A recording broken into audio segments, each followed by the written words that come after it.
Do you guys want to be more zoomed in? Oh, hey. Ooh. Ooh, ooh, ooh. Alright, that's enough. So I'm going to start off by really quickly telling you guys what I'm wearing on my lips because you guys always ask me. It shouldn't be a surprise that I'm wearing ColourPop. Again, you guys know I'm obsessed with these liquid lipstick matte thingy-mabobbers. And this one is Saturday. And that's what I'm wearing. I had to put 2 coats of it because it was kind of like, not streaky, but it wasn't so opaque. I had to put 2 coats, but like, girl, so cute, so cute. Hey guys, what's up? In today's video, I will be doing a Q&A, and I have to give a shout out. On Instagram, her name is Jordan Royce, and she asked me, like, oh my god, it must have been months ago, she asked me a few questions on Instagram, and she's like, oh, maybe you can answer these in your next Q&A. So, Jordan, I am now answering your questions, and your questions will be first because, girl, you inspired this video. So, also, really quickly, I know, isn't it funny how I did my hair? No, maybe not funny. I don't know. I find it kind of cute. It's like a pull back, but I did like a little loop. And my mom used to always do my hair like this when I was a kid. I'm going to try to show you guys some pictures that I have here. Look at that little hairdo. Got this one, see the little bun there? This one, where am I? Here I am. And then look at this one. That bun is just everywhere. So I'm going back to my roots, going back to how my mama used to do my hair when I was a kid. That's besides the point. So, as I said, first question is from Jordan, and she says, who's your favorite Grey's Anatomy character? I love Christina's personality. Like, I find myself to be kind of a Christina in a way. But, like, Izzy, I have a soft spot for her because I don't know if any of you guys ever watched Roswell, but she used to be in Roswell. Let me show you. This is Roswell. Any of you guys watch this? By the way, that reminds me I lent the first season to someone. I need to get it back. Yeah. So, yeah, this is Roswell. If any of you guys ever watched it, probably not. None of my friends have ever watched it. They don't know what the hell I'm talking about. But anyway, it's a really good show. Totally recommend. It's not on Netflix, unfortunately. Izzy, I have a soft spot in my heart because of Roswell, because that's where I saw her first. But, like, Christina is my homegirl, so I think I'm going to have to go with Christina. Her personality is just amazing. And Izzy gets kind of, like, weird towards the end, and, like, I'm just like, Izzy, you need to go. So, Christina, I'm going to answer with Christina. How did you get used to going from getting really good grades in high school to not as grades in university? Well, girl, let me tell you, this was one of the main things that's been really, really, really hard to adapt in university, and I had a meltdown and a mini depression for a while because of this, because in high school I was getting 80s, and in my college in CEGEP I was getting 80s, and then now I come into university and I'm getting like 50s and 60s and barely passing my classes. After coping by like talking to my friend about it who's going through the same thing, I realized that university is harder and it's normal, and I asked a lot of people in my class, and everyone in my class was in the same boat as I was. They were all honor students before, and now they're getting 60s. So the fact that everyone else is struggling as much as I am, my shirt is dirty, I just realized. Oh my god, it's dirty here too. Okay, let's ignore that. But yeah, so the fact that everyone else is also struggling kind of makes me feel better because I know I'm not the only one. Like, it's not me that's stupid, you know? It's like school that's hard. And what was the question? I'm sorry, I went on a tangent there. Yeah, how do you get used to it? You just do. You tell yourself that you work as hard as you can, you study as hard as you can, and if that's not good enough, then you'll just try harder on the next one. And you know what? C's get degrees, guys. As long as you pass your classes, that's all that matters. Getting bad grades in your classes, that doesn't make you a bad nurse. It just means that you need to work harder to memorize material and to answer questions better, because university is tricky with their questions. So just because you get bad grades doesn't mean you're going to be a bad nurse. It just means that you need to work harder than other people. Alright, so that was a question from Jordan. Now, let me see what you guys asked me on my last video. Okay, let's start at the bottom. This might take a while. There's a lot of them. I won't be able to answer all of them, but I'll try to find like the most common ones and answer those ones. So, alright, how many classes did you take last semester in university, and was the semester hard for you? I took physiology, biochemistry, psychology, critical care nursing class, and a McGill model nursing class. And the second part of the questions was, did you find it hard? Hell yeah, girl. Yes, I found it hard. I died last semester. Like I just said before, I died. I realized that it's not going to be easy anymore. And I passed with C's, like I already told you guys, and I'm okay with that because I passed, and that's all that matters. No makeup exams. But yes, last semester kicked my butt. Are you currently a full-time student, or in university or part-time. Now, plot twist, you guys. I used to be full-time. I recently switched to part-time. So what that means is that instead of having to do my university in 2 years, I now have to complete it in 3 years. So I've already done my first year, so I have 2 years left. So I will be graduating not in 2018, but in 2019. And in all of my semesters, I'm gonna have two to three classes, which is pretty freaking amazing because that means that I can work at the hospital at the same time. I can spend more time studying. I can actually enjoy my days, not be stressed out of my mind. And you know what? I'm young. I'm 21 years old. I don't need to finish school now. I don't have like any real obligations. I'm not pressed to graduate. And this summer, just working like so far, like for the past 3 weeks, I've only been working and I'm so bored. It's like work, one day off, work. And like, I feel like I need like an easy transition out of like, I mean, I've been a student for my whole entire life for 21, well, not 21 years, but like my whole entire life, all I've ever done is be a student. And I feel like it's really hard to go from 100% student to 100% work. So I think I need like, I've had like a transition, the fact that I've been working for the last year, but I think I need to like slow down that transition. So I will be switching, well, I have switched to part-time, and so I'll be graduating in 2019. Are you planning to get more tattoos? And there was another question I saw that asked about my paw print tattoo. So if you guys didn't know, I have 2 tattoos. I have this one right here, which is a paw print, which is actually, oh, I was going to turn around and get my cat, but they left. But you guys know my black cat. This is actually his paw print. I put ink or paint on his paw, put it on a piece of paper, and then they just shrinked it like to 50% or something. And this is his paw, and I love it. I love him so much. He's like my best friend, and I know that's like, I'm like an old cat lady, but like he is my best friend. So that's this one, and on the back of my neck, I'll insert a picture here because I don't feel like turning around, but I have a feather, which if you guys, obviously I think you know that that's my last name, but there's some more significance to it that I won't go into detail right now because it is personal. But yeah, it's basically my last name, and maybe I'll go into detail in another video, but I'm not there yet, so maybe soon. And do I plan on getting more? All you guys that have tattoos, you get me. Like once you get one, it's like an addiction. You want more. Like I want one here. I want one here. I want one on my foot. Like I want one behind my ear here. Like I just want so many more. But I have to like restrain myself and I try to give myself a 3 to 6 month thinking it through process time kind of thing. So like if I say I want a tattoo now, I'm gonna say, okay, no, wait 3 to 6 months, and then if you still want it, then you can get it, because that's one of the impulses that I'm an impulsive person. I buy on impulse. I do things impulsively, and that is not a mistake that I want to regret. So yes. Okay, next question. Have you ever wanted to study abroad? I would freaking love to, but because I'm working, I can't take a leave of absence. I can't take a sabbatical or a leave of absence or anything. So I can't. But maybe if I ever decide to do like my master's, or if I want to do study something else, I would love to. I am like a bit scared of going other places, like traveling by myself. Like I need someone that I know has like safety, but I mean, I know so many people that have done it, and like you meet new people and it's an amazing experience. Like I would love to go to Australia or like London or Japan. I have a friend that's doing exchange in Japan right now, and I'm like, oh my god, another one that's doing it in London, another one in New Zealand. Like it's just, I would love to, but I need to get on my little safety net, which is the worst place to be, but also the best place to be. Okay, this is someone that is from Montreal, and they say, so while doing a DEC, so that's the college CEGEP program that I talk to you guys about all the time, the students have a lot of stage, but is there any stage, they get stages like clinical or internship, they get paid during the summer, and are there jobs for student nurses? So I've got a few questions about what kind of jobs are available for student nurses. So I don't know of any internships that are paid. The only thing that I know is that, I don't know how it works for you guys, but where I'm from,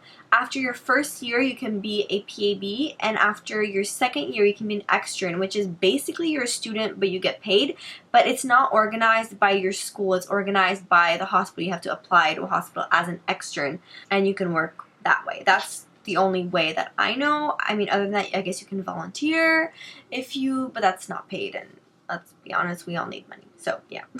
Do you think you will experience nursing burnout quickly? Are you planning to work as a nurse only in the hospital? This is something that I've actually this week been thinking about. I watched a video by Ashley Atkins about burnout, and it's so real. It's so real, guys. You know what? Burnout is something that is so real for nurses, and we really need to be careful and take care of ourselves. Like this past week, I worked 5 days in a row. I wasn't supposed to. I had the same patient load. And you know what? There's something about being exhausted. Even though I slept 10 hours a night, I was still exhausted. And this is going to sound so bad, but everything was annoying. Like, my patients is like, you go into the room to give them their nighttime meds and they're like, oh, can I have an Ativan? I'm like, why are you telling me now? Like, couldn't you have told me 3 hours before? Like, now I gotta go all the way back and get it and then come back and like, I'm gonna forget your water. And like, it's all like these little things that normally you have no problem doing. When you're exhausted, they like irritate you so bad. And I feel like what I had this week is like a mini version of like a burnout, just from being tired, just from working 5 days in a row. And it's weird because after I haven't worked for like a few days or a week, I get back to work and I'm so happy to be there. I'm like in my element. My people are there. My family's there. Like, I'm so happy to be taking care of people again. Like, today I have off and tomorrow I have off, and Friday I'm going to go back and be super happy to be there. But it's really important. Like, we really need to take care of ourselves. And you know what? You need to eat and go to the bathroom and sleep enough. Like, I think on Sunday I fell asleep at 4 a.m. and then I slept until I was doing evening, so I fell asleep at 4 a.m. I slept until like 12, and then I felt so unproductive because I had to leave for work in like 2.5 hours later, and I feel like I didn't do anything, and that really got to me. I am kind of a morning person, kind of not. By morning person, I mean like ideally I like to wake up around 9, 10. Like, that for me is being a morning person. I know it's not. It's not at all, but like, when I'm doing evenings, like waking up at 12 and 1 p.m. like ruins me. Like, I feel like my day is completely ruined. So this morning I woke up at 10. I felt so good. I started my day early at being productive. So that's a tangent again. But yeah, it is absolutely a real thing. How do people speak French and English in Montreal? Well, even though I took history classes in high school, I'm not the best at history. But basically, most of Canada is English except for Quebec and a little bit of the East Coast from the French settlers that came, and then the British were there, and then there was this whole thing about French versus English, and it's still like kind of a war today. Like, the French hate the English hate the French, but it's like on the DL. But yeah, so that's why we speak French and English, and Montreal in particular is like pretty much 50-50. So it's kind of cool that we learn both languages. Okay, so Anna says, I'm bilingual, but I'm doing my nursing studies in English. So I was wondering, how do you communicate or treat a patient in French if all you've learned is in English? And I guess this goes for any language, like, that your patient speaks. Personally, for me, I do have a really hard time with like medical terms in French, but like as far as communicating, like I'm 100% bilingual, so that's not a problem at all. It's just like the medical terms, I kind of like, sometimes I have to say them in English or I have to like Google them, but usually the patients, like, they'll speak English and they'll understand. So I have never had an issue with that. And they understand that, like, my hospital is primarily English, so they understand that you're not, like, 100% fluent in French. And then she says, I'm starting my clinical practice this year, but I'm a little worried because I have very sweaty hands. Can you please give me any advice on this? Girl, yes, I can. Two of my really good friends have that problem. Their hands, like, will not stop sweating. And from what they've told me, my friends will put baby powder on their hands. And I guess wearing gloves is also a really good idea because then your patients won't feel the sweat. But, yeah, baby powder. Try that. Was all your schooling in French, and do you have to speak both French and English at your hospital? So I did French elementary and high school, and then I did cégep and university in English. And yes, I have to speak both French and English at my hospital, like I already said. How do you take notes in class? Laptop, notebook, PowerPoint. What do you bring in terms of school supplies to university? So in school, I use my laptop because I'm lazy. Usually our teachers will post a PowerPoint on like my courses or like online school forum, whatever. And then I just pull that up and then add any extra notes to the PowerPoint itself. It's not my favorite way. I really like taking notes by hand. But in university, I've just been so lazy, and there's just so much information that it's not worth it to write everything by hand. I will when I'm reviewing for my exams, but not for in class. So I use my laptop. And what do I bring to school? Honestly, my laptop, my pencil case, my lunch, the most important part. And I'll bring like maybe, I have like a binder. I have this binder here that I got at Staples. And I think I've showed you guys this before, but it just has like, it has a bunch of like pockets like this, and then you can just put your papers in here. And what I did is I just divided everyone. So here, see, this is from last year. I didn't even change it. Chem, What is this? Physiology, and it's all little pockets, and I just put like random papers and notes that I take. I always keep loose leaf on me, and I just stick it in there. It's really useful. That's what I like to do. And I got it at Staples. I think it was like $5. Totally worth it. Definitely recommend getting it. Where do I see myself in 5 years from now? Girl, I wish I knew. I hope I'm in a relationship by then. Hi. I want a dog. I want to be in an apartment. Either by myself or with a roommate. I don't really mind. I want to be working. I want to be happy at my job, which is, I think, the most important part. I don't think I'm going to be staying at my job right where I am now for like more than like 2-3 years, because it's not, I don't know, I feel like it's not fast-paced enough. It's not cute enough for me so far. Like, it gets kind of boring sometimes, but we will see. Any tips on cardiology? I started working part-time as a nursing assistant on a cardio unit, so I'd like to hear advice from you. Cardiology. Know your EKGs. Know your heart failure, your arrhythmias, know your cardiac meds, know how to treat any complications, know common procedures like cardiac caths or pacemakers and things like that. Yeah, that's pretty much it. Study tips for patho, not yet because I'm taking that class next year. So in winter 2018, I will let you know. Okay, Casey asks, what are your cats' names and how old are they? And can you do a Vlogmas this year? Girl, yes, I want to do Vlogmas. Oh my god, 100%. If you guys want me to do Vlogmas, like this video and let me know down below, because I'm obsessed with Vlogmas. I think it's going to be a real challenge, but I would love, love, love to do it. I am obsessed with Vlogmas. My cat's name, so my black one is Museau, and in French, Museau is like the nose of the animals, and then my gray one is Boubou, and Boubou is going to be 16 in October, and Museau just turned 15 in May. So they're old, they're still young at heart. Iris asked, from your past summer breaks from nursing school, did you relearn or study again the material you need to know before school started? And how did you know what material to relearn again? Did your prof tell you? So this is very applicable to the summer, because usually, no, I have not reviewed any of the material when it's summer. Girl, it's summer, you gotta enjoy it. But I have a pharmacology class coming up in the fall, and I know it's gonna beat me to death. So I've decided that this summer I'm gonna try, the key word here guys is try, to read through my textbook. This is gonna be my second pharm class, so I've already have my textbook. I decided I'm just gonna pick one medication a day and just read through it. But you know what, it's much harder than it seems, because there's so many more tempting things to do than to read your freaking textbook, like watch Netflix, play with cats, or go for a walk. Anything, literally stare at a wall is more fun. Okay, I exaggerated a little bit, but still. So, yes, this summer I have, and no, the professor never told us what to study.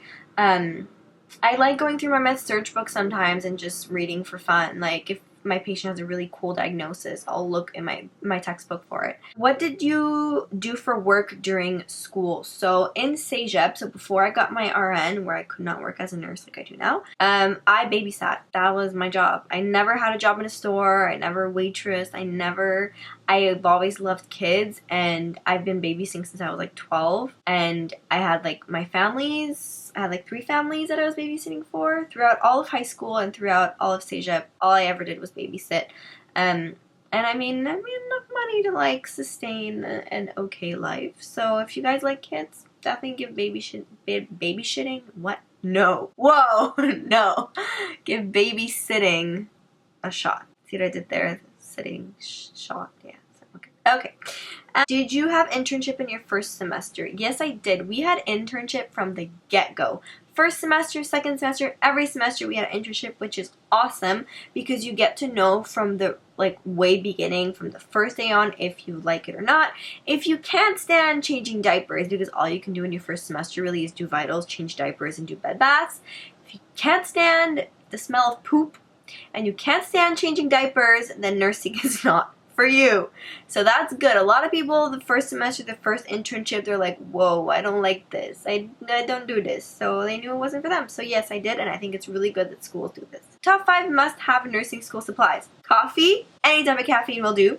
Food, carbs by preference. A really good pen that writes really well that's going to make you want to take notes. Cute notebook that's going to make you want to take notes. And earphones or a laptop. Let's go with 6. Earphones because you want to listen to music between classes, and a laptop because It's a lifesaver and it's an essential. And I think that's it. I don't think I've been able to get through all the questions, but a lot of them repeated themselves. So if I didn't answer your question, I'm sorry. I will be making another Q&A sometime this year, so definitely you'll have a chance to ask me your questions all over again. My next video, which I'm very, very, very excited about, I haven't filmed it yet, but I have all these ideas and I'm really excited. I'm going to be doing a how I stay fit as a nurse.